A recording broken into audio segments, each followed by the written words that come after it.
It's locked, all right.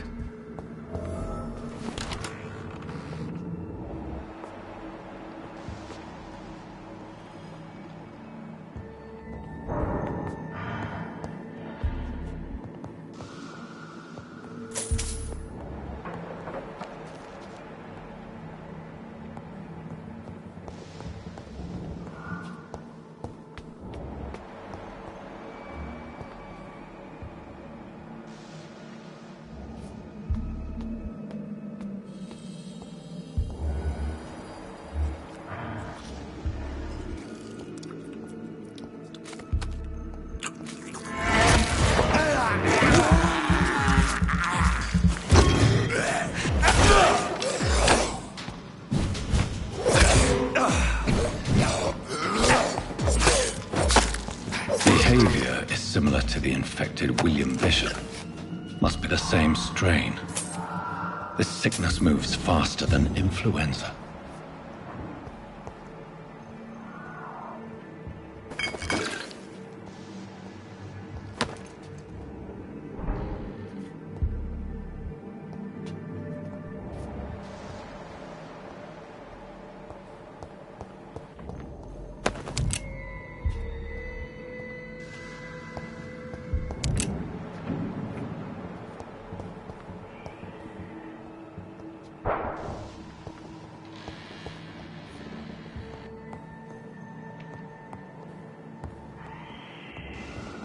This key will surely grant me access to the basement.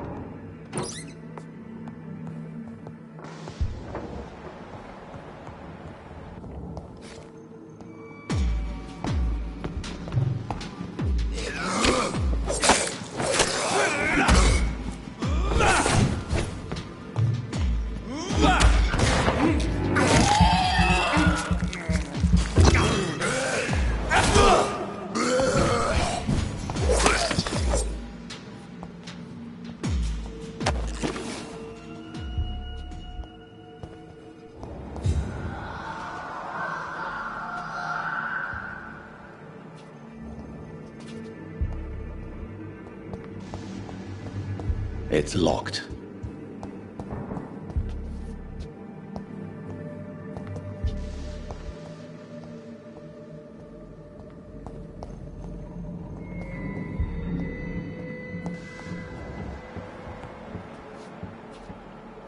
Balls of Mars, fortifiers. As popular as they are ineffective. But they do contain iron tartrate, and that might prove itself useful.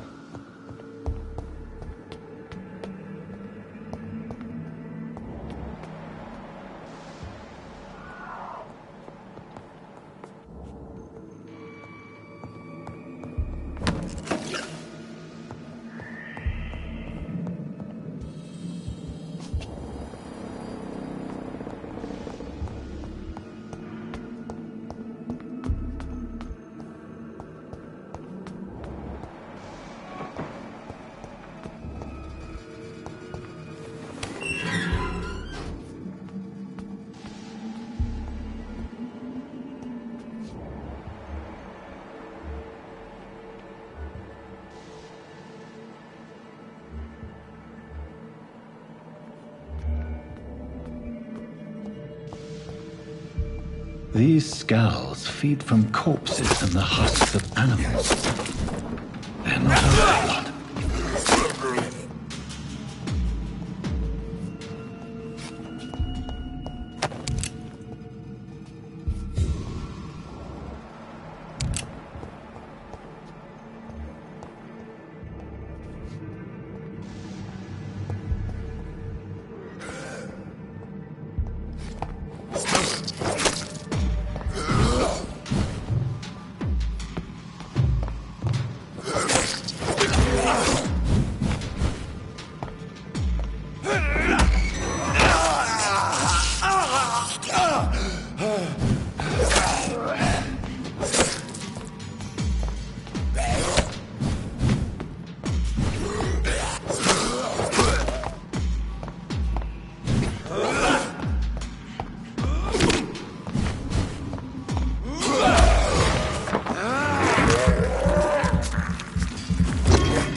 Mr. Connor's injuries don't match the report.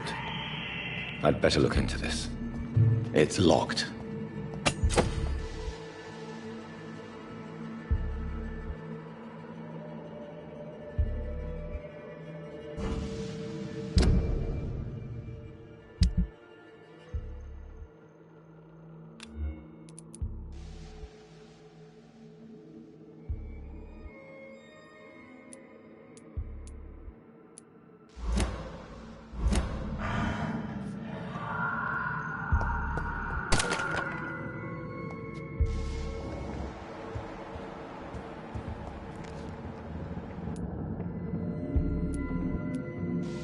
Traces of a pinkish foam at the corner of the lips. Some sort of drug overdose, perhaps? Multiple abrasions and scarring on the arms and legs. Old and distinctive injuries of a sailor or a fisherman. The chest was originally opened to perform the operation. The sutures are clean, but the chest has been reopened.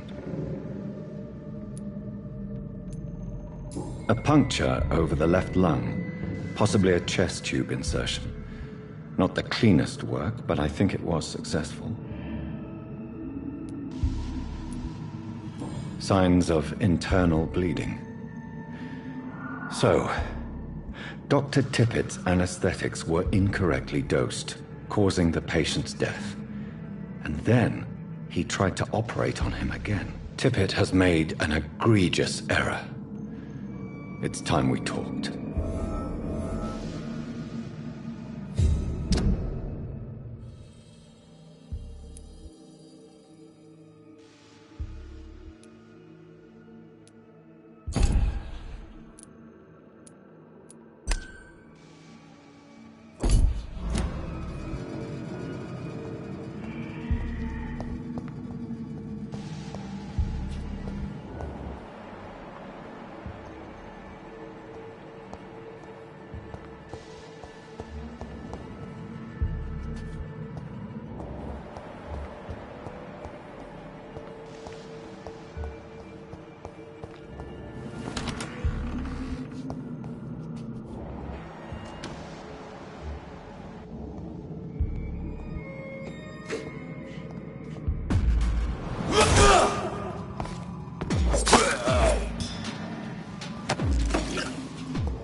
Skals can be so ferocious. I'm not sure I can defeat them without becoming stronger. To drink blood is so tempting. Sodium hypochlorite. Dangerous to administer, but efficient in the proper dosage.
Here again.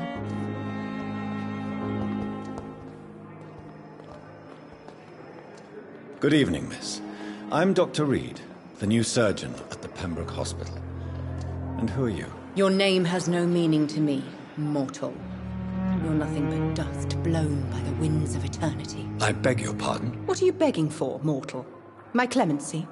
Well, tonight maybe I'm inclined to mercy.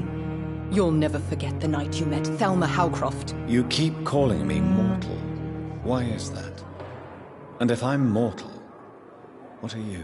Well, Dr. Reed, if you must know, I'm a vampire.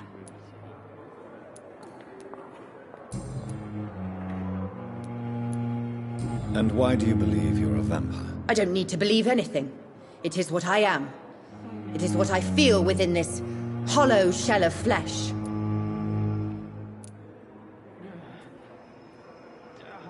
Please, describe to me how you feel.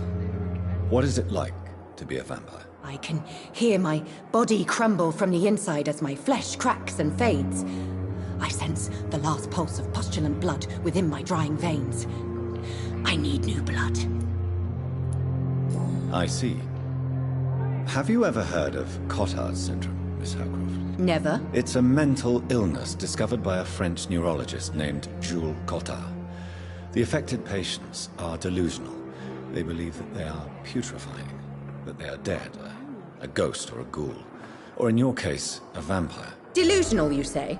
Oh, sad and petty mortal. You can't even begin to understand the concept of immortality. And you think it is I who am delusional.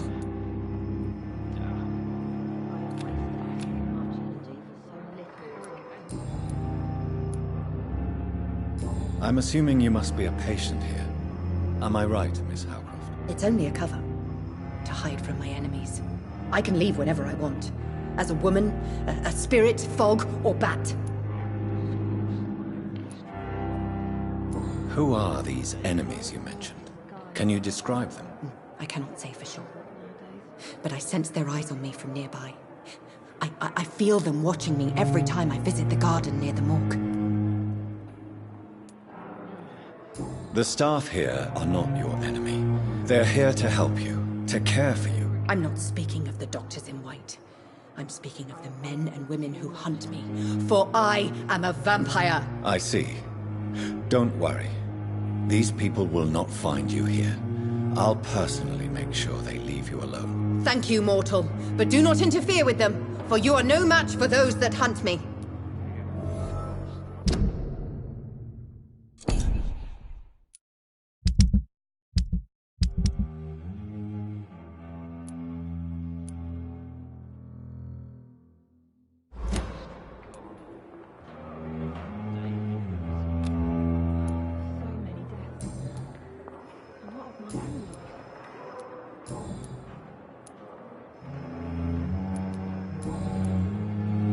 I'll leave you, Mistress of the Dark, to your nocturnal activities.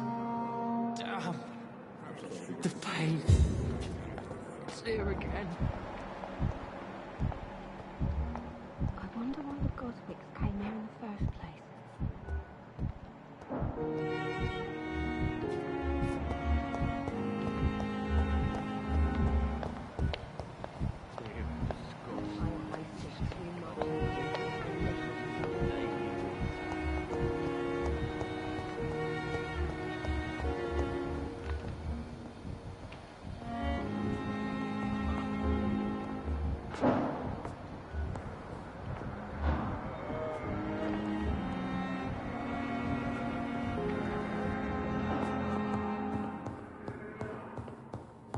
You always knew the words to calm the children.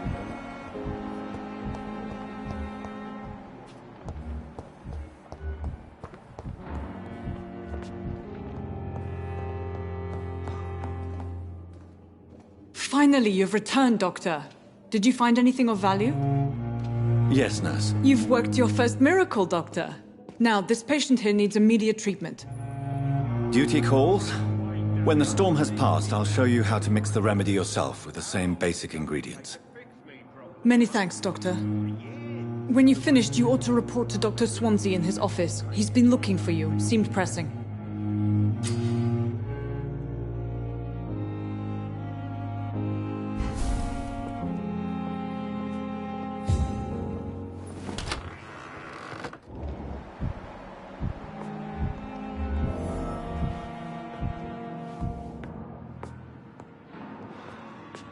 Good evening.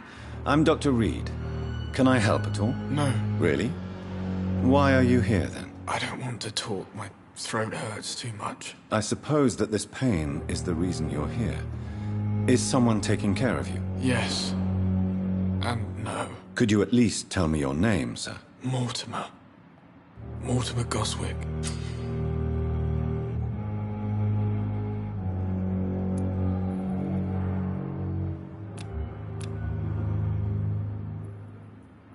Do you need any help? I'm afraid I may, sir. I don't mean to be a burden.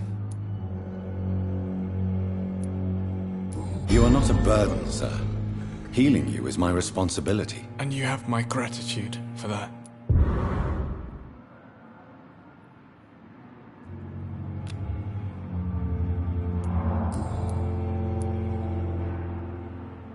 How painful is your throat, Mr. Goswick? So painful I'd rather not talk at all, Doctor.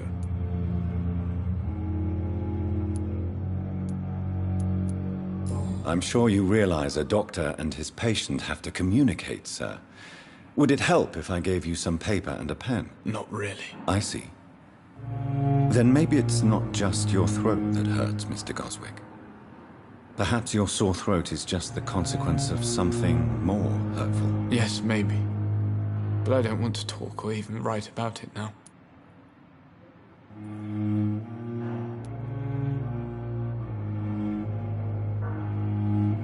How painful is your throat, Mr. Goswick? So painful I'd rather not talk at all, Doctor. I'll let you get some rest, then. I'm all right. Don't waste your time with me. Good evening, madam. Can I help you? It's my son who needs you, sir. I'm Dr. Jonathan Reed. How can I help your son? I'm Beatrice Goswick, mother of Mortimer Goswick. Could you check on him, please, Dr. Reed? I've heard much of your talents as a physician.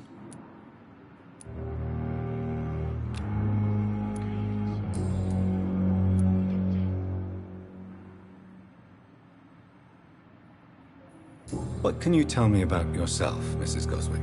Not much to say. Just take care of my Mortimer and I'll cover all the expenses. That's all that matters.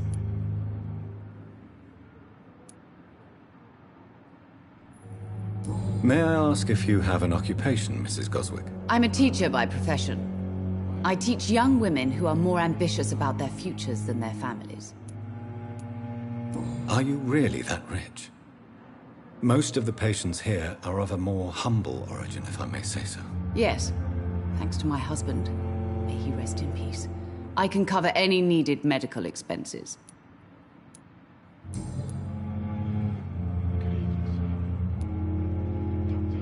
What do you think of your reception here? Any complaints? I have had the uttermost reservations about this hospital since we arrived. But we had no other choice, considering the state of emergency. Is there something in particular that's bothering you? Some of the staff were not especially welcoming. I suspect they're not accustomed to dealing with patients of such social standing. Tell me more about your arrival at the Pembroke Hospital. What gave you such a bad first impression? The ambulance driver was quite rude, for a start. And that nurse, Miss Hawkins, seems to have quite a dubious attitude. What do you mean? She managed to secure a bed for my son despite the epidemic. It was a relief, but it wasn't cheap. She charged you for a bed? Yes, and I paid without question, considering the urgency of the situation. I share your concern, Mrs. Goswick. Be sure that I'll talk to the people involved. I don't expect compensation, Dr. Reed. but I'm aware such behavior would not be tolerated in other hospitals.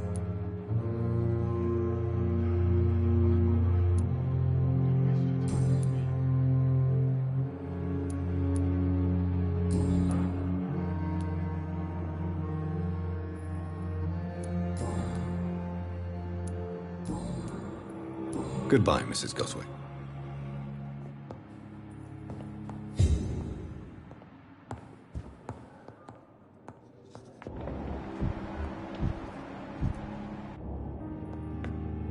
Dr. Reed, may I help you?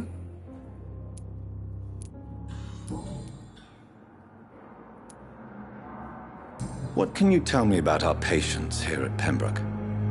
This hospital was founded to help the East End poor and needy. But since the war and the quarantine, we've had all manner of folk. Can you be more specific? Well, veterans, the elderly, dock workers. We even have a few mental patients. If there's space, we take them.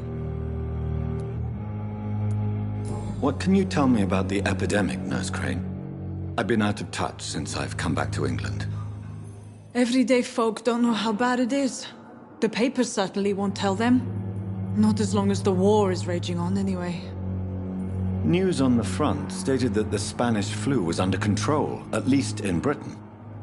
It seemed to be for a while, but that was only last summer. It returned with a vengeance just over a month ago.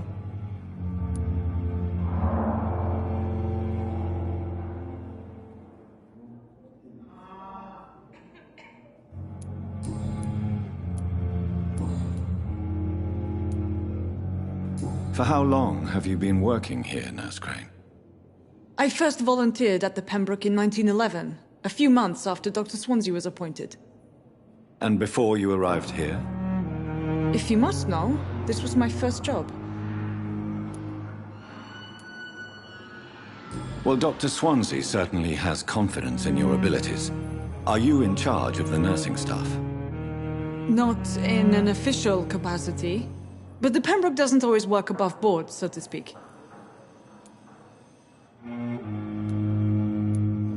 What about medical protocols? Dr. Reed, we don't have the money and resources here at the Pembroke like they do in the West End. We do what we can. How is the duty roster organized? Everybody works until they can't. If there's time, they'll eat a meal and shed a silent tear.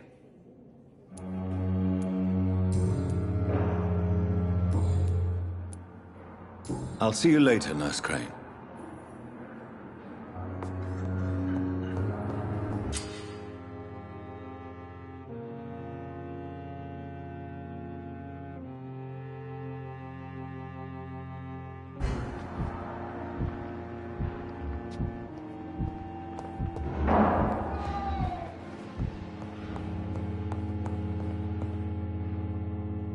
Good evening, Doctor.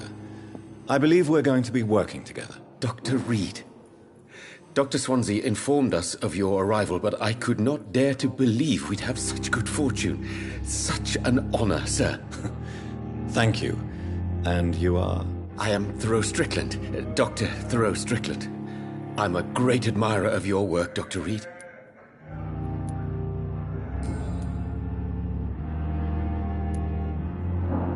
What can you tell me about the Pembroke? Well, it has always been an honor to work with Dr. Swansea. But with your arrival, I can't think of a better opportunity to learn about blood transfusion. You seem quite optimistic. It's a rare and precious attitude in these difficult times. I'm convinced that this epidemic is a test of endurance and dedication for us men of science. Questions remain about our capacity to resolve the situation. True. Last summer, during the first wave of the epidemic, I used to joke with Milton about the extra work. We're not smiling now. Do you need help with anything in particular? Well, yes, maybe. I'm waiting for a batch of products I ordered for my personal research, yet my supplier seems to have vanished. Do you want me to play the errand boy for you? Oh no, Dr. Reed. But if you went personally to his shop, what with your reputation and all, he wouldn't dare to refuse the products I need. I see. Well, give me the address, for I may pass by if I have time. I will not let you down, my boy. Please, could you tell me something about yourself? I'm a great admirer of your work concerning blood transfusion, Dr. Reed. I run my own experiments. I'm convinced it's the future.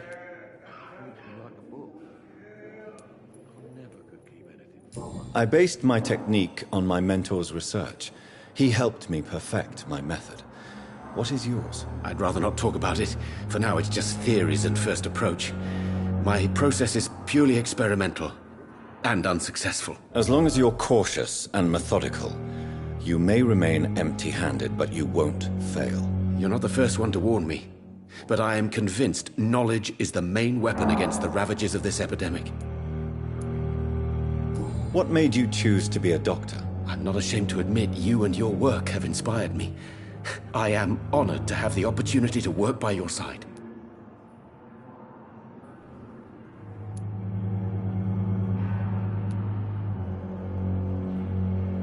It's always a pleasure to share scientific and medical knowledge with someone eager to learn.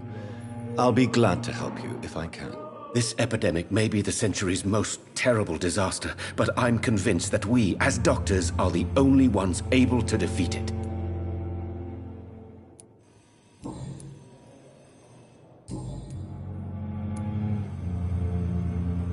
Goodbye, Dr. Strickland.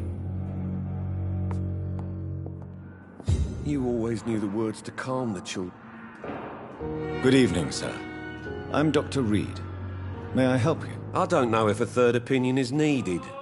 Your colleagues are already arguing about my condition. I see. Would you mind telling me more about your situation? I'm Harvey Fiddick. All I want is to get me bloody arm fixed properly.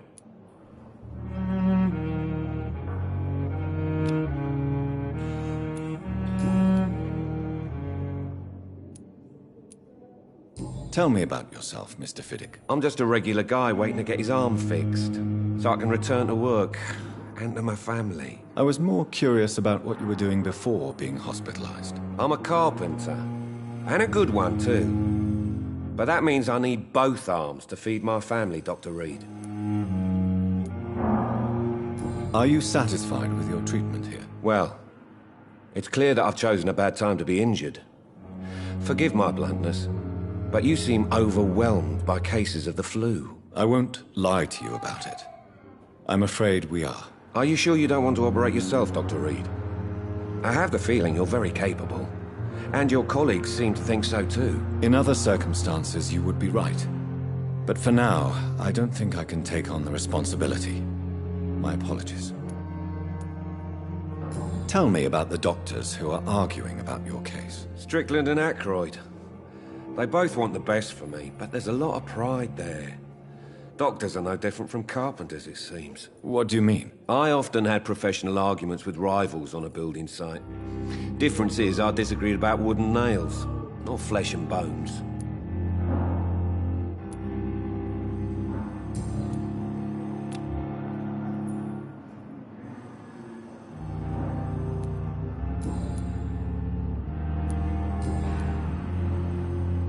Goodbye for now, Mr. Fiddick. I'll see you later. I will not let you down, my boy.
How can I be sure I'll not find your unconscious body in the house again? I promise you, you'll not find my unconscious body. For God's sake, how can you say such a thing? How can you refuse to listen? I tried to warn you for so long. No, I won't let my only son die. You promised me you'll stay alive. Your son lied to you, like the whole world lies to us.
On every street corner.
The flower's dying.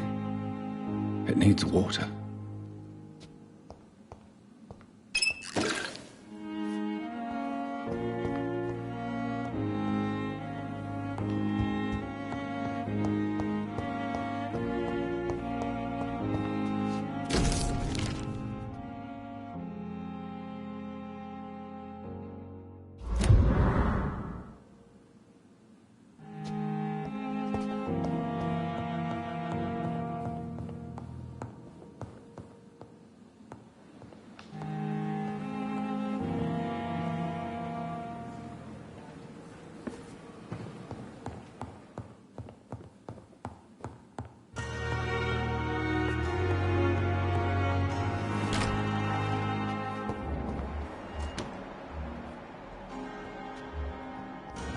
I cannot enter.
It's locked, all right.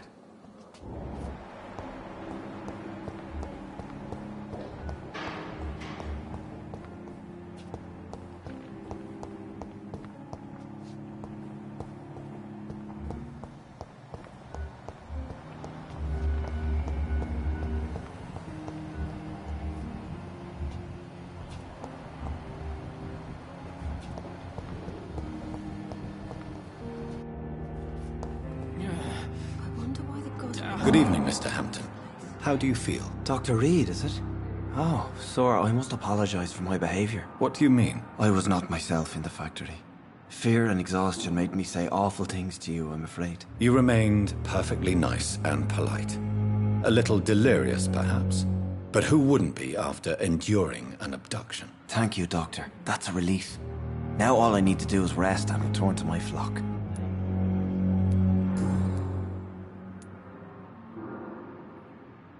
How did you end up in William Bishop's den? I had received alarming news about his recent behavior. I went to his place and he refused to let me go. Why did he abduct you? William was an alcoholic. His addiction suddenly changed to blood. I don't know why. Just like a patient I met here. This Miss Hawcroft. You dared to enter this awful place alone. You're a hero, Mr. Hampton. Or a fool. I'm just a man trying to help his friends, Dr. Reed. William Bishop was a conflicted soul, searching for light.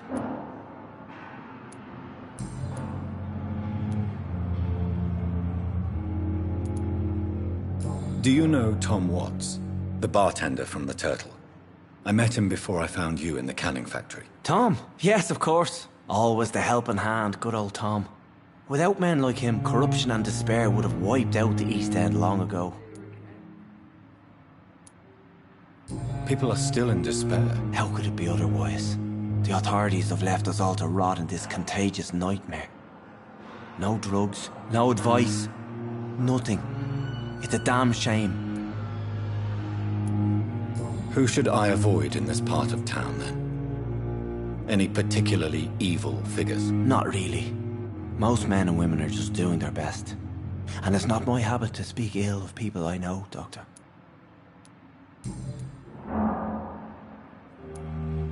What is the general situation in the East End docks? The situation has always been tough, with a lot of tensions between the gangs and the dockers' trade union.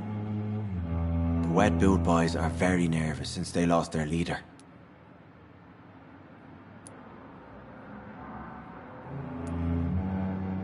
Has the gang been threatening you? Ah, no. I've had this nickname for so long, you know, the sad saint of the East End. No one dares to bug a saint, not even criminals. Who leads the gang now? Since Clay Cox went missing, it's his wife Edwina who runs the show, with the assistance of her minion, Booth Digby.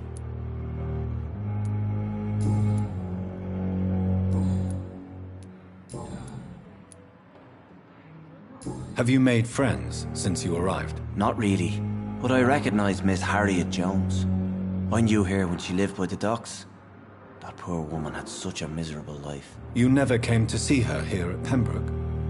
Receiving visits when sick can be an important part of the healing process, you know. We're not just bodies. You're preaching to the converted now, Doctor. To be truly honest, I thought she was dead. She left the docks many months ago. What do you do for a living, Mr. Hampton?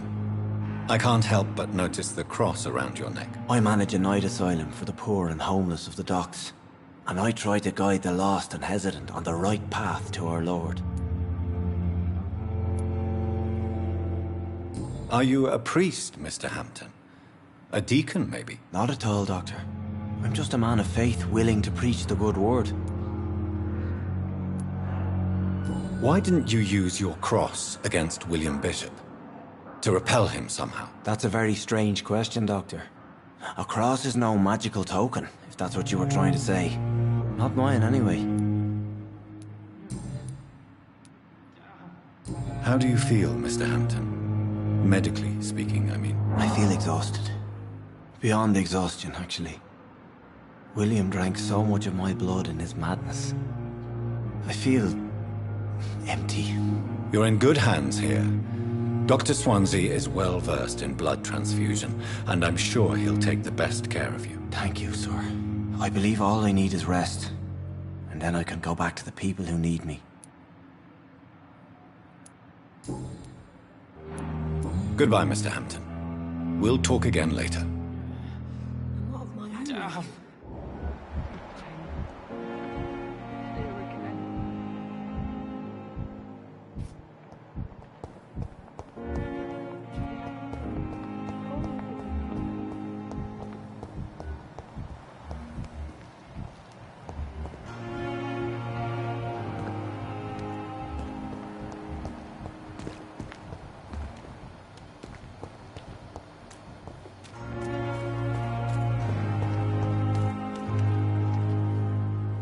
Good evening, Mr. Cox. Dr. Reed. Still working at night, I see. I like that. And why is that? People who don't sleep at night always seem more alive to me. More interesting, one way or another.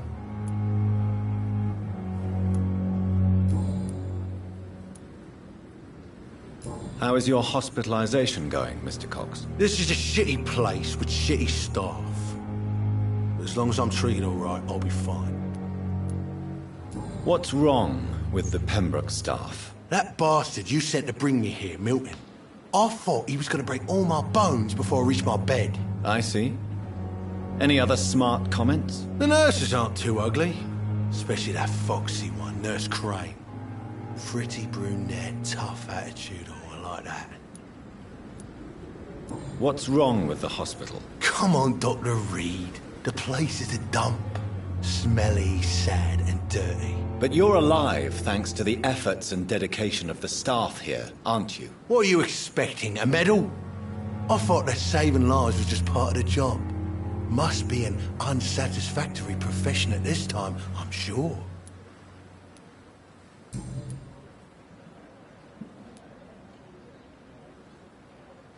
Do you ever think about that poor fellow I saw you push in the water? The wound he gave me will make sure I don't forget him.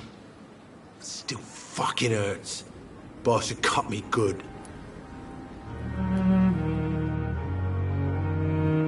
What did he want? Revenge? I recently had to kill his brother. Poor arsehole thought it would be easy to return the favour.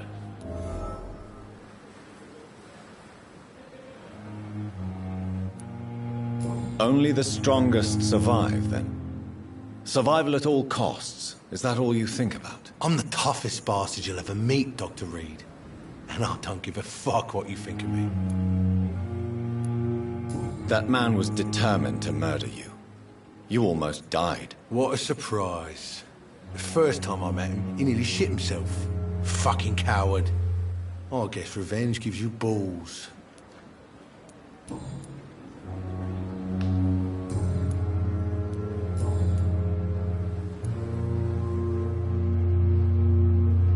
How long do you think you can escape the law, Clay? I know this city like the back of my hand, Doc. I know its streets, who to pay, who to avoid, and who to bully. I won't get caught.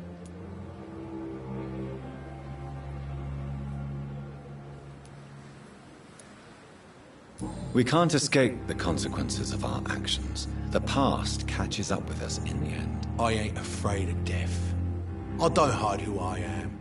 I live my life honestly, which is more than I could say for most folks. And who are you, then? I'm the leader of the Wet Boot Boys. One day, I'll leave this shitty place and punch in the face all who thought I would not come back.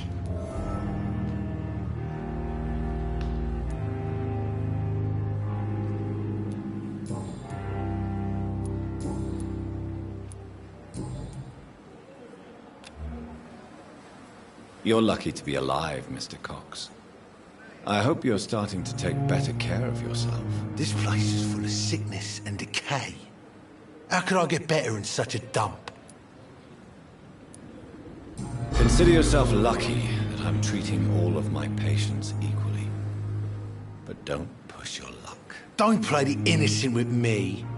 I'm sure you have good reasons to act this way. and also weaknesses that can be exploited.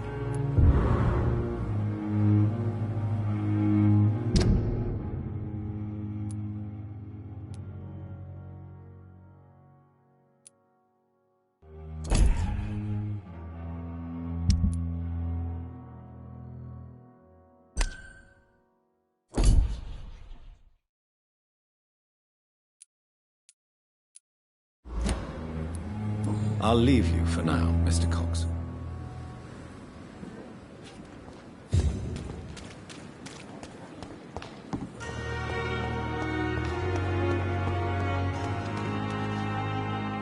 Good evening, Milton. Good evening, Doctor. Still trying to save lives? I'd like to see your goods. Wise choice, Dr. Reed. A reliable gun is what everybody needs these days.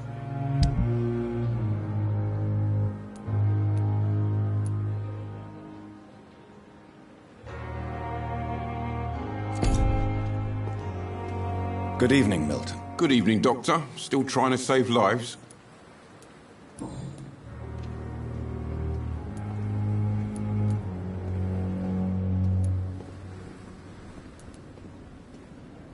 What's going on between you and Nurse Hawkins? Pippa's tired. Tired of all this shit. Tired of all those corpses piling up. She's as depressed as I am.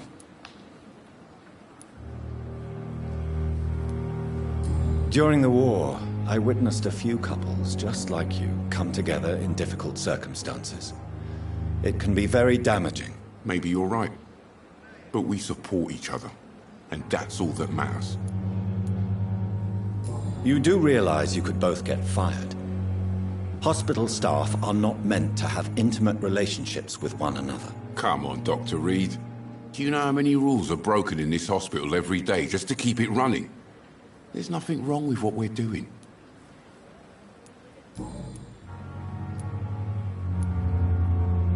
Tell me why you're extorting money from some of the patients here. If a patient wants a bed, he'll have to pay me a little fee.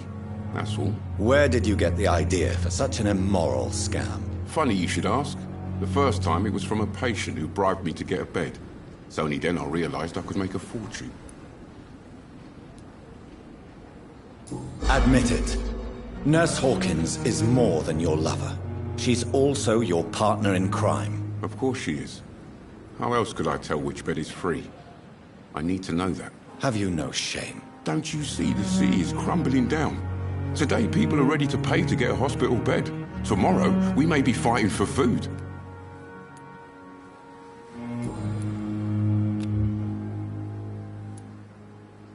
Goodbye, Milton.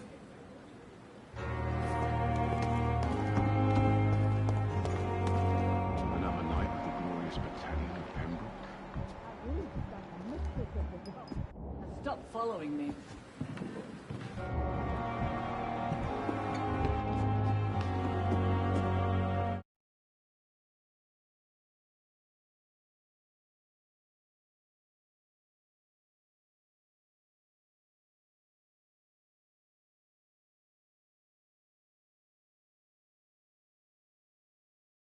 Good evening, nurse.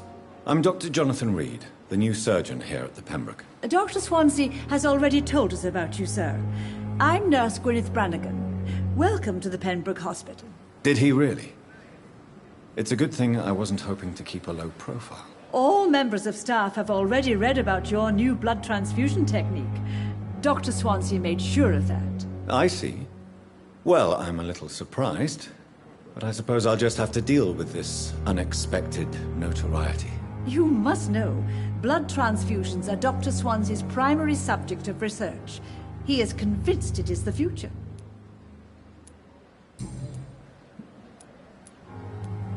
I'm not familiar with all the staff yet.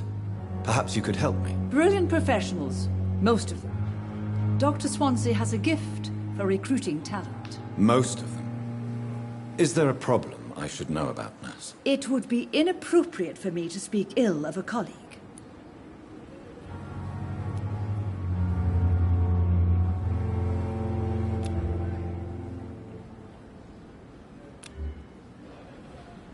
Is there anyone that stands out? Well, I have never met someone as dedicated as Dr. Tippett. He should be a standard for us all here. If only he were younger. Why should his age be a problem? I guess it's fair to say he's always pushing himself to the limits. He just doesn't know when to stop and get some rest. Nurse Brannigan, if you do know something, please tell me. Anything you say will be held in confidence. No. I may disagree with some conduct, but in the end, everybody is doing their best.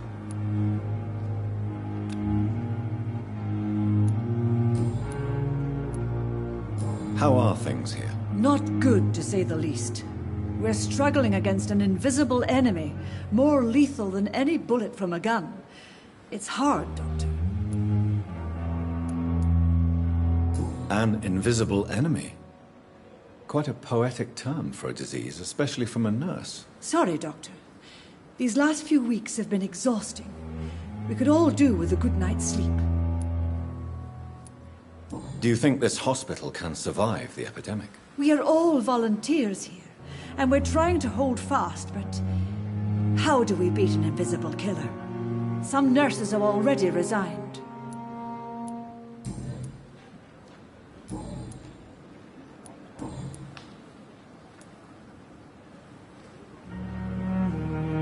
Why does Dr. Tippett claim you're the main reason he keeps working, despite his fatigue? If it wasn't for him, I probably would have left the Pembroke years ago.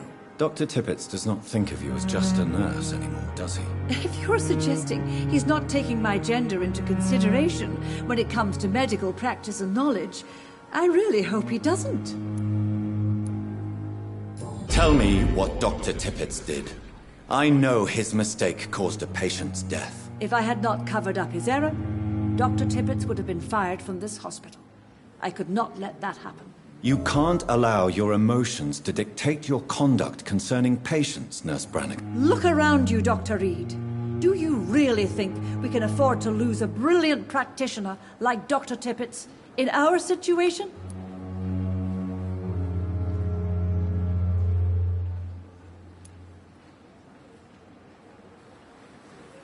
Perhaps you did it with the best intentions, Nurse Brannigan, but you took a great risk. Must I remind you that a man died? You mean you've never made a mistake?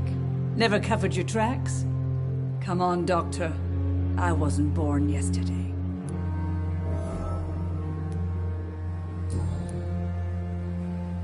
Goodbye, nurse. Call me if you need assistance.